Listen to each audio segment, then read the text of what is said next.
Shalom, selamat malam saudara-saudara peserta Petamburan Bible Study. Hari ini kita akan belajar khusus mengenai pentingnya perjanjian lama. Namun sebelum itu mari kita berdoa terlebih dahulu. Tuhan Yesus, Bapa kami di dalam sorga, saat ini kami mengucap syukur bahwa kami masih mendapat kesempatan untuk belajar dari firman-Mu Tuhan. Biarlah apa yang kami pelajari hari ini membuka wawasan kami untuk kami dapat mengerti seluruh rangkaian Alkitab ini yang merupakan firman Allah. Terima kasih Tuhan, kami siap untuk belajar pada malam ini. Haleluya, amin. Nah saudara-saudara, hari ini kita masuk di dalam pelajaran mengenai kitab-kitab ya atau Alkitab. Nah, saudara-saudara, secara khusus hari ini kita akan melihat pendahuluan dari pengantar perjanjian lama yang akan kita pelajari pada sesi-sesi berikut. Nah, mempelajari kitab-kitab perjanjian lama merupakan pengalaman menarik bagi setiap orang yang ingin mengerti lebih jelas dan gamblang tentang pekerjaan Allah dalam perjanjian lama.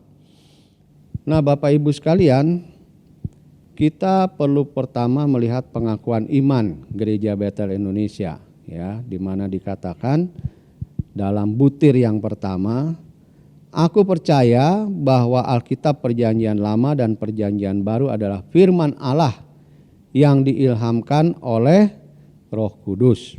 Ya. Jadi kita di Gereja Bethel Indonesia percaya ya bahwa Alkitab Perjanjian Baru, Perjanjian Lama adalah firman Allah. Nah saudara-saudara, kita lihat sedikit tentang apa itu Alkitab. Alkitab bukanlah himpunan gagasan dari para pemikir agama, tetapi Alkitab adalah kesaksian tentang apa yang telah diperbuat Allah. Ya, jadi Alkitab adalah kesaksian tentang apa yang telah diperbuat Allah. Dan Alkitab adalah firman Allah, yaitu berita tentang anugerahnya yang menyelamatkan. Jadi inti daripada Alkitab itu adalah firman Allah. Tentang apa? Tentang anugerahnya yang menyelamatkan. Alkitab terdiri dari dua bagian, Perjanjian Lama dan Perjanjian Baru,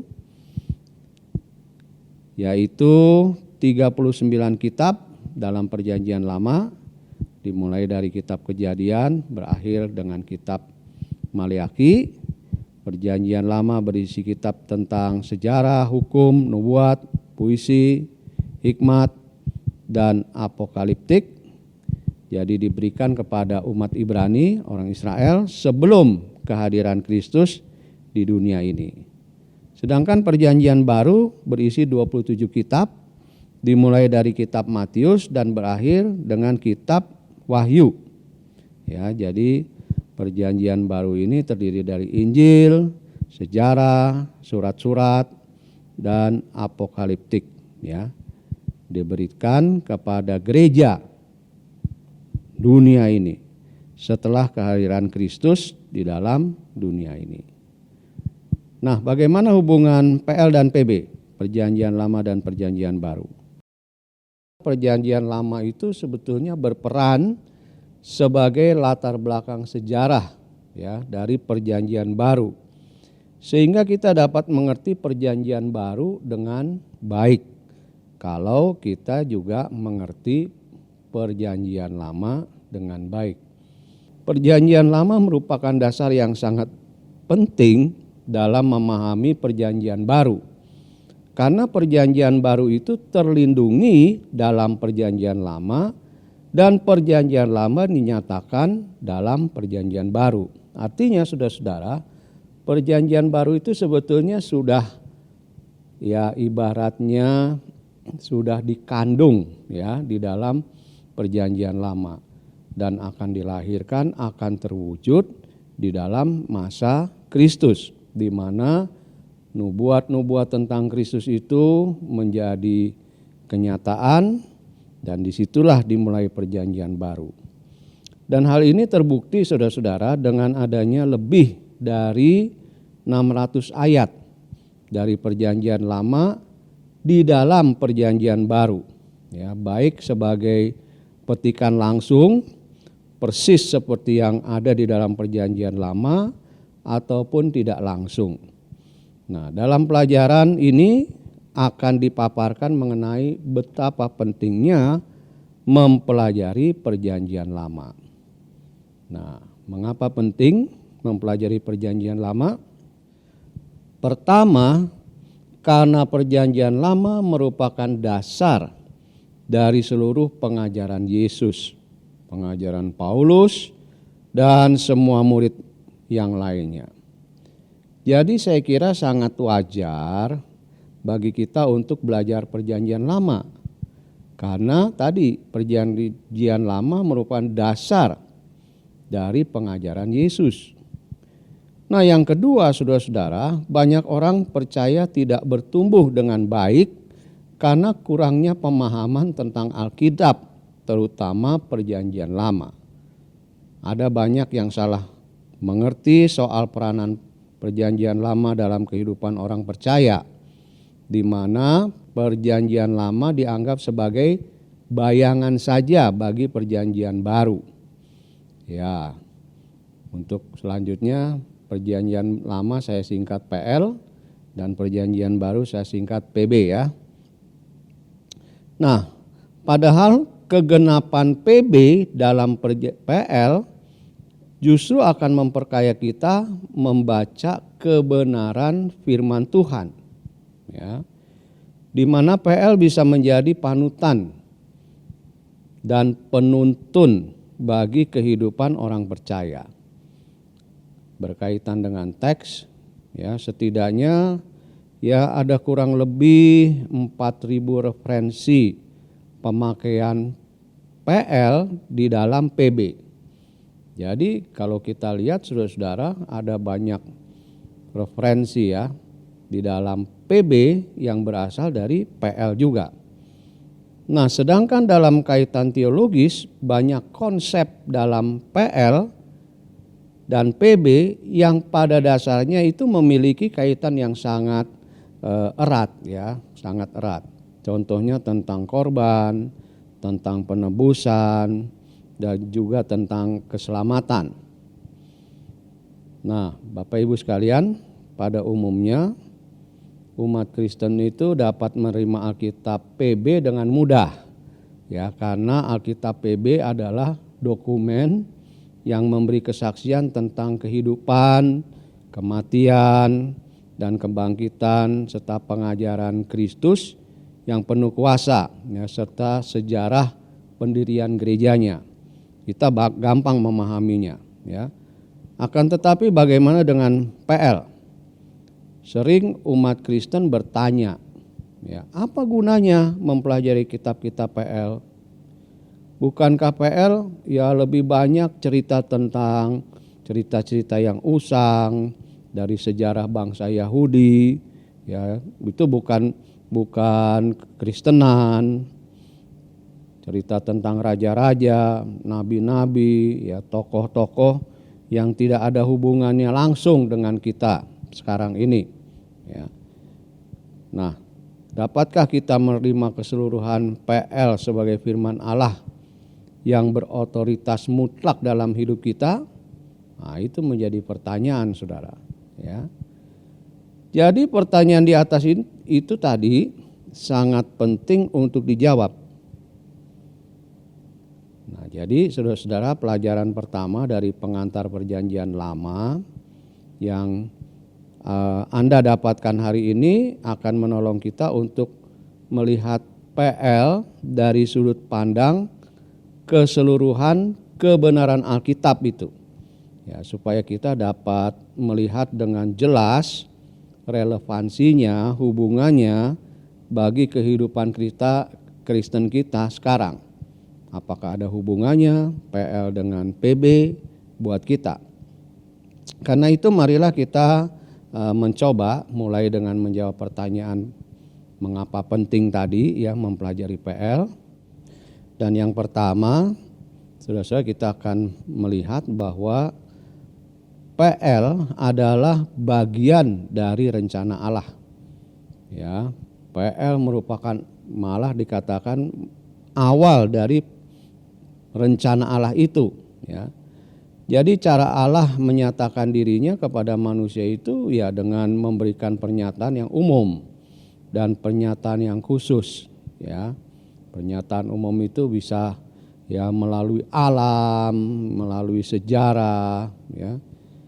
Yang khusus itu dalam hati nurani manusia, ya, melalui firman, dan secara khusus melalui anaknya Yesus Kristus. Jadi dari situlah Allah menyatakan dirinya.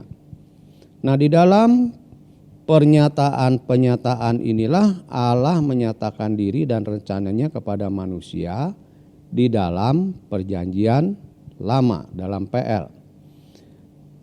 Nah, di dalam PL juga Allah memakai hamba-hambanya dengan latar belakang satu bangsa. Jadi tidak banyak bangsa, ya. Allah memakai dan memilih satu bangsa, yaitu bangsa Israel, untuk menjadi sarana dalam menyampaikan pernyataan-pernyataan rencana Allah itu kepada manusia. Nanti dilihat dalam Yesaya 49 ayat 6, ya.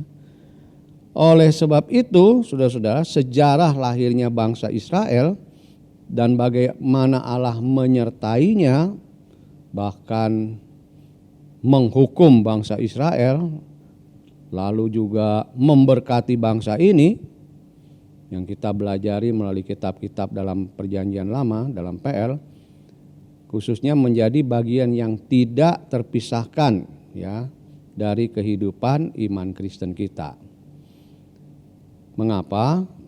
Karena melalui sejarah bangsa ini, bangsa Israel ini, Allah sebenarnya sedang memberitahu kepada manusia tentang dirinya.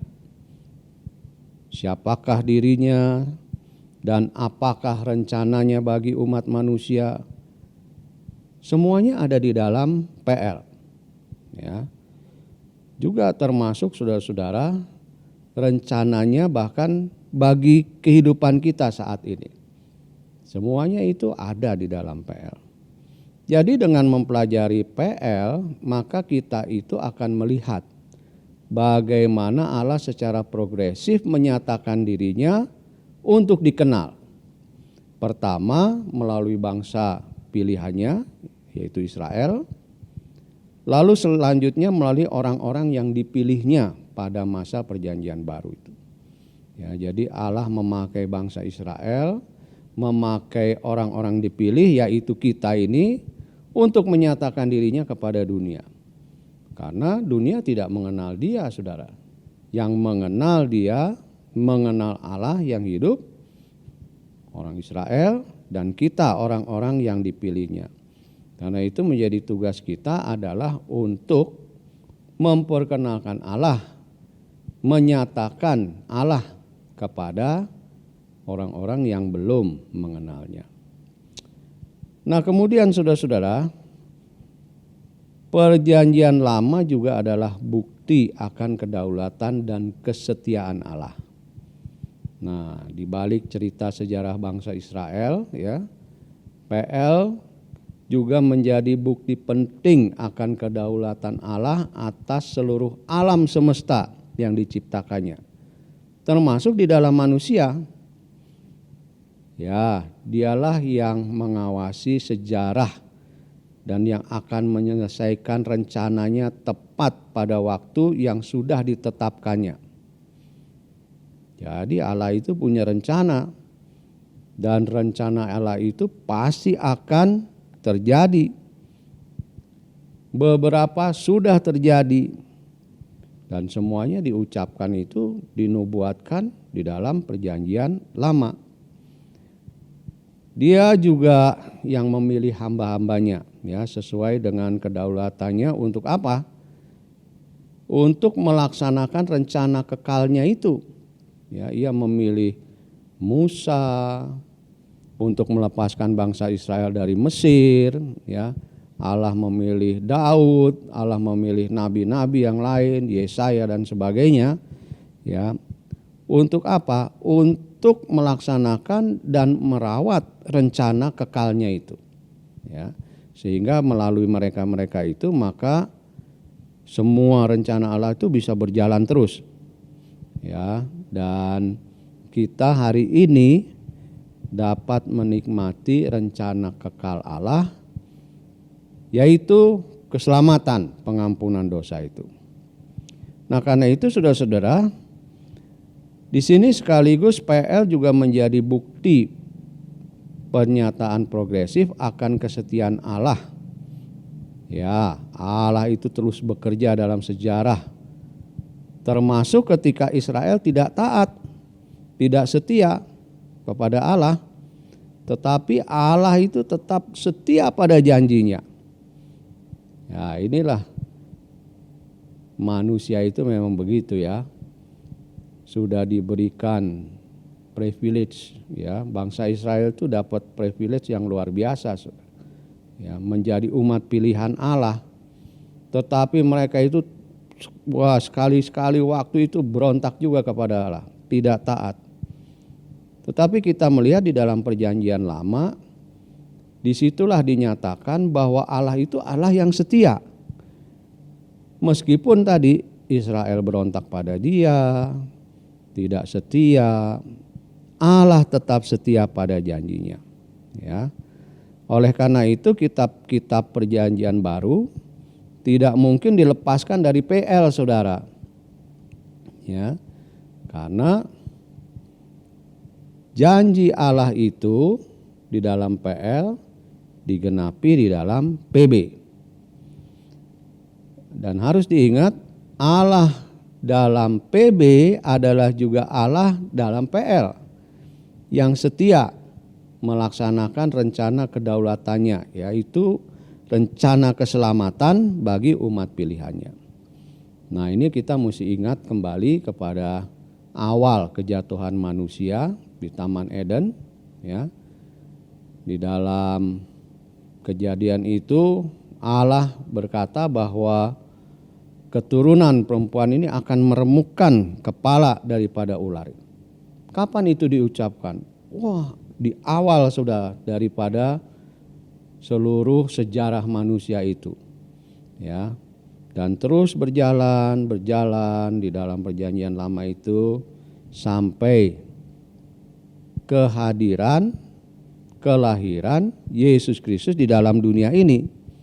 Dan sungguh-sungguh kepala ular itu diremukkan pada saat Yesus disalibkan dan bangkit pada hari yang ketiga. Nah, saudara-saudara, jadi sekali lagi Allah di dalam perjanjian baru adalah juga Allah dalam perjanjian lama yang tidak berubah, yang setia melaksanakan kedaulatannya bagi umat pilihannya, ya. Kemudian juga saudara-saudara, yang juga penting, mengapa kita mempelajari perjanjian lama? Karena perjanjian lama adalah firman Allah. Ya, jadi ada orang yang bilang, itu bukan firman Allah, itu hanya kitab-kitab sejarah aja, puisi-puisi aja. Tetapi saya ingin katakan bahwa perjanjian lama juga adalah firman Allah. Nah, saudara-saudara, mengakui bahwa PL adalah firman Allah adalah bagian yang penting dari iman Kristen. Mengapa? Karena apabila kita mengakui otoritas dari PL, maka berarti kita juga tunduk pada otoritas Allah. Jadi ingat ya, PL adalah firman Allah. Kita tunduk pada Allah berarti kita juga mengakui PL sebagai firman Allah. Namun yang menjadi pertanyaan sekarang adalah bagaimana kita tahu dan yakin bahwa kitab-kitab PL itu adalah memang firman Allah yang berotoritas. Nah, karena itu saudara-saudara, kita akan melihat beberapa bukti ya bahwa PL memang adalah firman Allah. Yang pertama, saudara-saudara, kita melihat bukti dari Alkitab itu sendiri. Jadi Alkitab itu bisa membuktikan dirinya bahwa dia adalah firman Allah. PL bisa membuktikan dirinya bahwa dia adalah firman Allah. Ya. Yang pertama, pembuktiannya adalah demikian. Yesus mengakui otoritas perjanjian lama. Ya, Yesus yang adalah Tuhan, dia mengakui otoritas perjanjian lama. Selama Yesus hidup di dunia ini, ia mengakui otoritas PL secara penuh. Ya, kita bisa melihat banyak buktinya, Saudara. Ya, terbukti dengan jelas dalam kitab-kitab Injil bagaimana Yesus selalu mengutip PL. Ya, Yesus karena dia tahu, Saudara, dia hidup di dalam zaman, sebetulnya ya zaman itu semua orang mempelajari Taurat, mempelajari sejarah yang ada di dalam perjanjian lama, maka Yesus selalu mengutip PL untuk menunjukkan dasar otoritas dan pengajarannya. Ya. Misalnya saja pada waktu ia dicobai di padang gurun itu, ya. Itu ada di dalam Matius 4 ayat 1 sampai 11. Selalu apa, Saudara, yang dia katakan ketika ia dicobai? Ada tertulis, manusia bukan hidup dari roti saja. Ada tertulis, ya, janganlah engkau mencobai Tuhan Allahmu. Ada tertulis, hanya Tuhan yang harus disembah. Ya. Dari mana Yesus tahu kutipan itu? Ya, selain memang faktor dia adalah Allah sendiri, Saudara, tetapi kan dia belajar dari Taurat itu, Saudara, dari kitab-kitab dalam perjanjian lama itu, ya. Jadi Yesus sendiri mengutip ayat-ayat dalam perjanjian lama itu untuk menjadi dasar pengajarannya, ya. Ya, juga ketika Yesus itu harus mengklaim kedudukannya sebagai anak Allah, ya, dalam Yohanes 10 ayat 31 sampai 36, Yesus memakai atau mengutip perjanjian lama itu, ya. Jadi kita lihat sikap Yesus yang menjunjung tinggi PL itu cukup menjadi bukti, ya, bahwa PL memiliki otoritas sebagai firman Allah. Nah, kemudian yang kedua, Saudara, adalah para rasul. Para rasul ini mengakui otoritas perjanjian lama. Dari mana kita tahu? Ya, di antara para rasul itu tidak ada satupun yang memperlihatkan bahwa mereka tidak mempercayai PL. Semua rasul itu mempercayai PL. Sebagai apa? Sebagai inspirasi dari Allah. Ya. Nah, di antara para rasul, Paulus itu adalah yang paling jelas memberikan pengakuan secara penuh akan otoritas PL. Jelas, dia adalah orang yang memang dididik di dalam sekolah agama. Dia belajar dengan tekun soal Taurat Musa, tentang sejarah, pengajaran dan sebagainya itu yang ada dalam perjanjian lama. Karena itu ketika dia menjadi rasul Yesus, maka Paulus paling ngerti ini, ya, dan dia memberi pengakuan penuh pada otoritas perjanjian lama. Termasuk kalau kita baca dalam 2 Timotius 3 ayat 16 itu, ya, yang mengatakan tulisan ini berguna untuk memperbaiki kesalahan, menegur dan sebagainya itu. Maka kata tulisan yang dimaksud itu adalah tulisan-tulisan dari kitab PL. Nah, jadi saudara-saudara, kita lihat bahwa para rasul itu mengakui, ya, PL adalah sebagai firman Allah yang diinspirasi oleh Allah sendiri. Nah, yang ketiga saudara-saudara, bukti bahwa PL adalah firman Allah dari para penulis Alkitab itu sendiri, ya, di mana mereka mengakui otoritas Perjanjian Lama. Nah, pola pengakuan otoritas PL itu juga dijumpai pada penulis-penulis PB yang lain.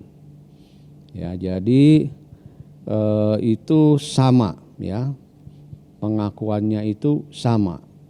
Seperti Yakobus atau penulis kitab Ibrani misalkan.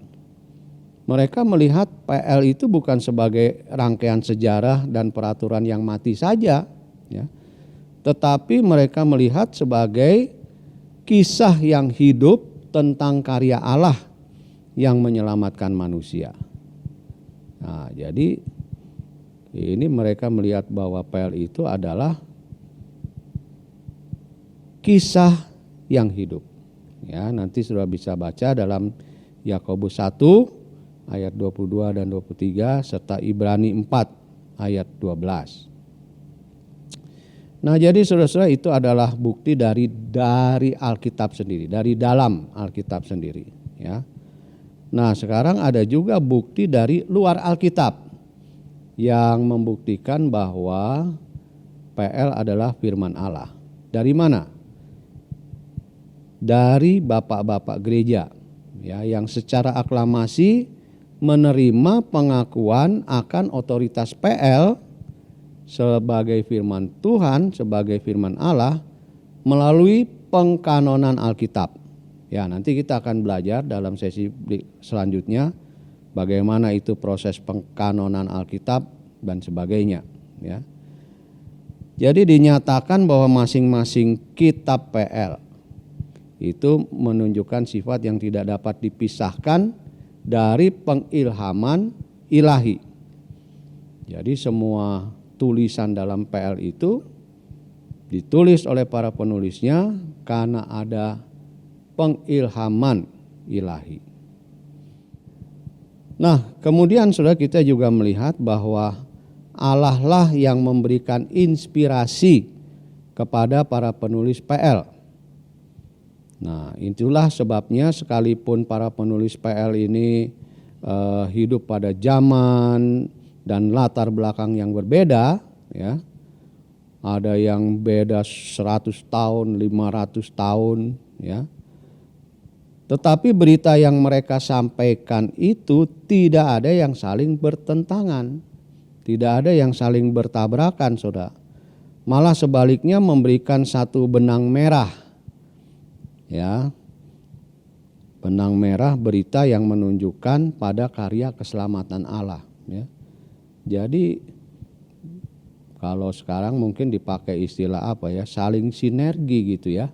Kitab yang satu pada tahun yang mungkin 100 tahun lalu penulisnya sekarang menulis mengkuatkan apa yang sudah ditulis 100 tahun yang lalu, ya. Jadi ini ada benang merahnya, tidak saling bertabrakan.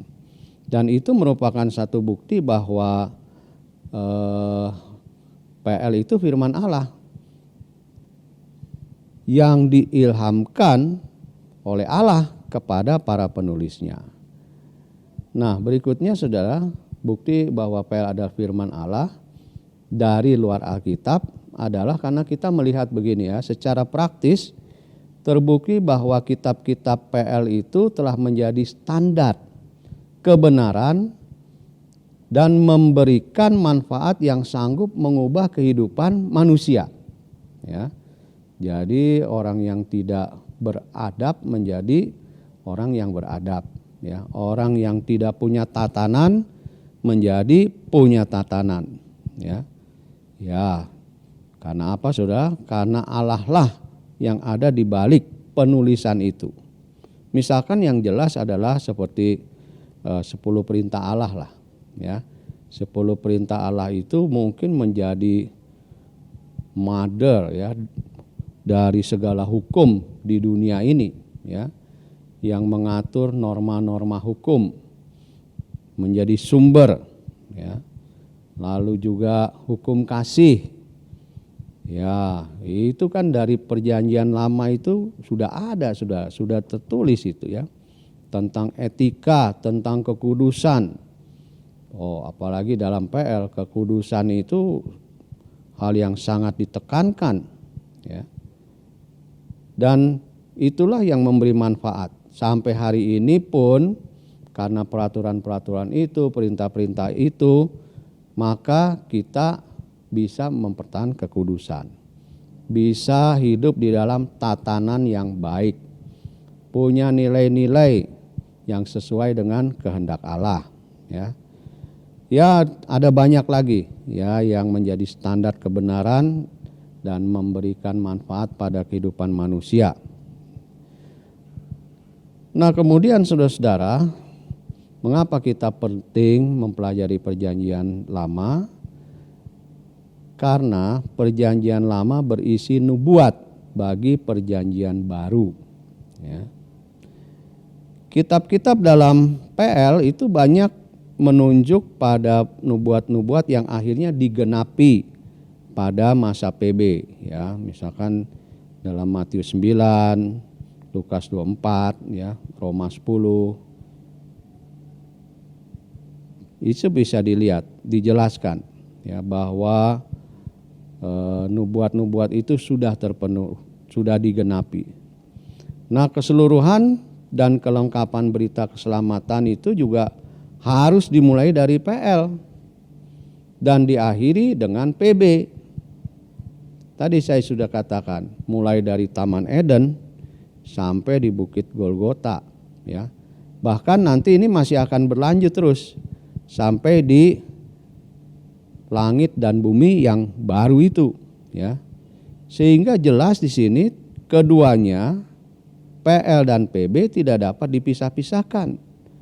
Ya, sebab itu saudara-saudara, PL harus dipelajari sebagai sumber dan landasan untuk mengerti penggenapan rencana agung Allah. Ya, contoh yang sangat jelas ya, atau nubuatan penggenapan tentang Yesus itu, misalkan kelahiran Yesus, itu dimuat di dalam Yesaya 11. Ya. Kematian Yesus ada di dalam Yesaya 53. Jauh sebelum Yesus hadir sudah dinubuatkan, sudah dikisahkan dan menjadi kenyataan ketika Yesus lahir, mati, dan bangkit. Nah, karena itu saudara-saudara, kitab-kitab dalam PL itu juga penuh dengan tipologi ya. Kalau dipelajari, dia akan menolong pembaca kitab-kitab PB untuk mengerti lebih jelas keutuhan, keseluruhan, kebenaran Alkitab. Ya, jadi kalau mau melihat Alkitab itu secara utuh, ya jangan sepotong-potong. Jangan cuma PB aja yang kita pelajari, tetapi seharusnya PL juga ya. Dan tentunya kitab-kitab PL ini mempunyai kegunaan ya untuk kehidupan yang lebih baik, kehidupan yang lebih beruntung. Misalkan Yosua 1 ya, ayat 8 itu kan jelas mengatakan bertindaklah hati-hati supaya engkau beruntung ya kemanapun engkau pergi ya. 2 Timotius 3 ayat 16 yang tadi saya sudah katakan ya, bahwa tulisan itu berguna untuk apa? Mengajar, mendidik, memperbaiki kesalahan ya. Tulisan yang mana? Tulisan yang ada dalam PL itu ya. Nah, jadi saudara-saudara, ini mengapa kita penting mempelajari PL ya? Karena sekali lagi, tanpa PL tidak ada perjanjian baru. Tanpa PL, tanpa mempelajari PL, kita tidak akan mengerti secara sungguh tentang Alkitab kita ini ya. Nah, tetapi ada orang-orang yang bilang, susah Pak mempelajari PL itu ya, gak bisa mempelajari PL itu. Mengapa sulit mempelajari PL itu? Nah, saudara-saudara, salah satu alasan mengapa orang Kristen masa kini itu sulit mempelajari PL adalah karena orang Kristen jarang membaca dan menggali kitab Perjanjian Lama, saudara, ya. Memang agak berat, ya, penuh dengan ya pengertian-pengertian yang kita mesti berpikir banyak itu, ya. Tetapi jangan lupa, saudara, ya, Perjanjian Lama sekali lagi adalah firman Tuhan yang benar dan sama berotoritasnya dengan PB. Dan PL itu memperlihatkan sisi kebutuhan manusia berdosa akan juru selamat yang membebaskan. Yaitu sisi PL. Manusia menunjukkan manusia itu butuh juru selamat. Sedangkan PB menunjukkan langsung kepada Yesus Kristus sebagai juru selamat satu-satunya. Ya, jadi PL membutuhkan juru selamat, PB menggenapi, memunculkan adanya juru selamat satu-satunya, yaitu Yesus. Nah, jadi PL itu tidak bertentangan dengan PB, ya. Bahkan keduanya itu mengajarkan hal yang sama, yaitu seorang diselamatkan karena percaya kepada karya penyelamatan Allah melalui Yesus Kristus, ya. Nah, dari uraian di atas itu, saudara-saudara, maka kita melihat bahwa penting sekali kita mempelajari PL, ya, mempelajari pernyataan Allah yang bersifat progresif ini, ya, mulai dari masa PL, supaya kita mendapat konteks yang lengkap mengenai pernyataan Allah, ya, secara komprehensif. Akan tetapi saudara-saudara, mempelajari kitab-kitab PL tidaklah tanpa halangan, ya. Memang ada faktor-faktor penghambat yang kadang-kadang menyulitkan kita untuk mengerti maksud sesungguhnya berita dalam PL. Nah, apa kesulitan-kesulitan itu, saudara? Ya. Kesulitan yang pertama adalah halangan bahasa. Nah, kita tahu, saudara, kitab PL itu ditulis dalam dua bahasa, ya, yaitu bahasa Ibrani dan bahasa Aram. Ya. Nah, dalam PL terdapat 4 jenis sastra dasar, yaitu hukum, kasih, sejarah, syair, dan nubuat.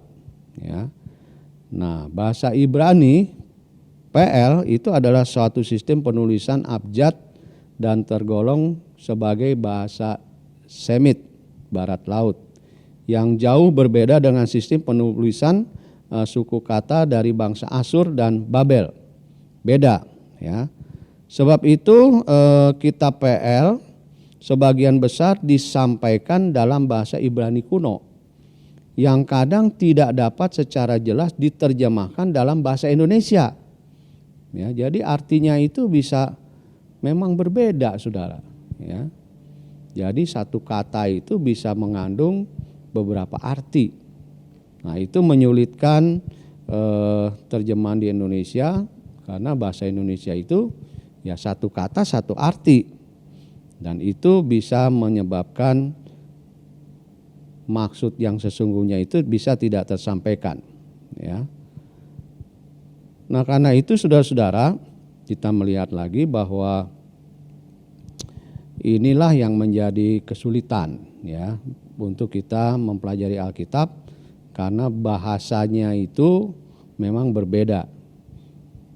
Nah, rumpun bahasa Semit itu disebut sesuai dengan nama anak-anak Nuh, ya. Ada Sem, Ham, dan Yafet. Lalu Semit itu berasal dari keturunannya Sem, ya, yang dianggap itu nenek moyang bangsa-bangsa Timur Tengah. Dalam rumpun bahasa yang sama terdapat juga bahasa Arab, ya. Dan semua bahasa Semit itu ditulis dari kanan ke kiri, bukan dari kiri ke kanan. Ya, kalau kita kan Latin ini kiri ke kanan, dia dari kanan ke kiri, ya, sesuai dengan kebiasaan pada zaman kuno itu, ya. Nah, pada abad ke-8 sebelum Masehi, kerajaan Asyur itu melakukan ekspansi ke daerah barat, ya. Nah, termasuk Israel ini ya. Oleh karena itu bahasa Aram ya yang dipakai di Asyur itu secara resmi juga sebagai bahasa yang dipakai di seluruh wilayah kerajaan Asyur ya, dan bahasa Aram menjadi bahasa kedua di wilayah Timur Tengah termasuk Israel pada waktu itu, sehingga tidak mengherankan apabila terdapat beberapa kata dalam Alkitab PL yang ditulis dengan bahasa Aram ya. Jadi bahasa yang dipakai dalam PL itu tadi saya katakan bahasa Ibrani dan bahasa Aram ya. Dan para ahli Alkitab sangat hati-hati dalam mempelajari dan menyelidiki bagian-bagian tertentu dalam Alkitab Ibrani itu ya, karena tadi ya kesulitan bahasa itu ya. Arti satu kata bisa mengandung beberapa arti. Kemudian halangan yang lain adalah halangan budaya. Nah, bangsa Israel ini adalah sebuah bangsa nomaden sebetulnya ya. Sesuai dengan nenek moyang mereka itu Abraham ya, yang dipanggil dari tanah Ur Kasdim oleh Tuhan menuju Kanaan. Jadi mereka itu nomaden. Abraham itu nomaden. Dia singgah di beberapa tempat seperti di Sikhem dan Mesir, dan kebiasaan Abraham itu akhirnya menjadi pola kehidupan bagi keturunannya, yaitu Israel ya. Dan kita melihat saudara-saudara bahwa ya kehidupan masyarakat Israel yang pada mulanya adalah seorang pengembala, ketika mereka keluar dari Mesir masuk ke tanah Kanaan, maka mulailah mereka itu beralih mengenal pertanian dan perkebunan ya. Jadi daerah-daerah sepanjang Sungai Yordan itu menjadi tempat pertanian yang subur ya. Nah, karena itu bangsa Israel itu memiliki budaya yang berkaitan erat dengan leluhur mereka dan juga budaya tanah Kanaan yang mereka diami. Ya, penduduk asli negeri Kanaan itu orang-orang yang menyembah berhala dan melakukan praktek poligami. Sebab itu bangsa Israel juga melakukan poligami. Dan sering mereka itu berpaling dari Allah dan menyembah dewa-dewi penduduk Kanaan. Makanya kita kadang-kadang heran, kok di perjanjian lama Abraham istrinya bisa lebih dari satu ya. Bukan hanya Sarah ternyata. Yakub juga seperti itu. Ya, Raja Daud juga sebetulnya poligami dia, ya. Kenapa? Karena budayanya di daerah itu, ya. Dan kadang-kadang budaya di sana itu lalu kita belajar perjanjian baru nggak sama, saudara. Dan itu menyebabkan menyebabkan kita jadi enggan ya mempelajari PL itu karena ada perbedaan budaya, ada hal yang menyebabkan kita nggak mau mempelajari PL karena ada beda budaya itu. Ya. Nah, karena itu saudara-saudara itu yang menjadi halangan. Ya, tetapi halangan yang saya kira paling besar juga adalah halangan ketekunan. Nah, ini saudara, ya. Jadi minimnya ketekunan atau sedikitnya ketekunan dalam mempelajari firman Tuhan itu menyebabkan kurangnya pemahaman yang luas dan komprehensif, ya. Jadi apalagi tadi ada halangan mempelajari PL, wah tambah kita nggak ngerti, ya. Jadi kita nggak punya pengetahuan, dan tanpa pengetahuan yang cukup itu bisa menjadi salah satu faktor kesulitan dalam mempelajari PL. Jadi setiap orang yang ingin belajar kitab-kitab PL itu harus memiliki ketekunan ekstra untuk belajar dan menelaah konteks dan isi kitab-kitab PL. Lihat lagi budayanya bagaimana, lihat lagi mungkin bahasa aslinya seperti apa, ya, dan itu butuh ketekunan. Nah, jadi kurangnya ketekunan dalam mempelajari Alkitab secara menyeluruh dan berkesinambungan ini menyebabkan kita tidak dapat menggabungkan relasi PL dan PB secara komprehensif. Ya, karena kita kurang pengetahuan tentang PL. Nah, jadi untuk bisa menggabungkan dengan baik, maka kita harus mempelajari PL ya dengan baik juga. Nah, kemudian ada satu halangan lagi, saudara-saudara, ini yang terakhir, yaitu halangan praduga yang salah. Sering kita memiliki praduga yang salah tentang PL, ya, sehingga kita cenderung itu hanya memilih berita yang kita sukai dan gak mudah dimengerti. Yang lain-lain kita nggak usah deh. Ya, saudara mungkin contoh ya, yang diceritakan di sekolah minggu pun seperti itu bukan? Banyak yang dipilih cuma Nabi Nuh, ya kan? Daud melawan Goliat, Daniel di lubang singa, ya. Tapi kisah-kisah yang lain kayaknya enggak menarik tuh, ya. Nah, jadi kita itu suka ngambil mencomot-comot ya apa yang kita sukai, ya. Nah, ini mengabaikan isi berita PL yang lain, ya. Oleh sebab itu, saudara-saudara, kita perlu melihat keseluruhan teks dan konteks kitab yang sedang kita pelajari, ya. Jangan cuman 1-2 ayatnya saja, tetapi seluruh konteks atau seluruh perikop harus kita pelajari, ya, sehingga apa? Kita memperoleh pengetahuan yang benar tentang makna berita dalam PL itu, ya. Nah, cara untuk menghilangkan praduga yang salah adalah dengan berlatih. Berlatih apa? Berlatih ketekunan dan memiliki kemauan untuk mempelajari lebih serius kitab-kitab PL. Nah, saya berharap nanti di sesi yang berikutnya tentang pengantar perjanjian lama ini kita akan belajar lebih banyak lagi. Sampai di sini, saudara-saudara, kiranya dapat membantu saudara untuk mempelajari kitab PL dengan lebih baik. Baik, bagi Bapak Ibu yang punya pertanyaan, silakan menulis di dalam WA dengan nomor di bawah ini. Dan dengan demikian kelas kita berakhir hari ini dan sampai jumpa dalam kelas PBS minggu yang akan datang. Mari kita berdoa. Ya Tuhan, kami bersyukur bahwa Engkau berkenan untuk menyatakan diri-Mu kepada bangsa Israel sedemikian rupa, sehingga kami sekarang dapat belajar mengenai Engkau dengan lebih baik. Tetapi Tuhan, doronglah juga kami, Roh Kudus bantulah kami untuk tidak cepat puas hanya sampai di sini.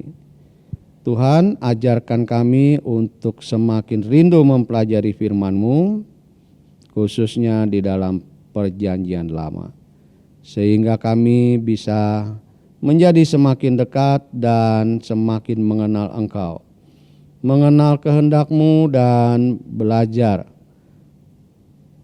tentang janji-janji-Mu, belajar tentang kehendak-Mu, belajar tentang rencana-Mu. Terima kasih Tuhan untuk hari ini. Kami bersyukur di dalam nama Yesus. Haleluya. Amin. Tuhan Yesus memberkati.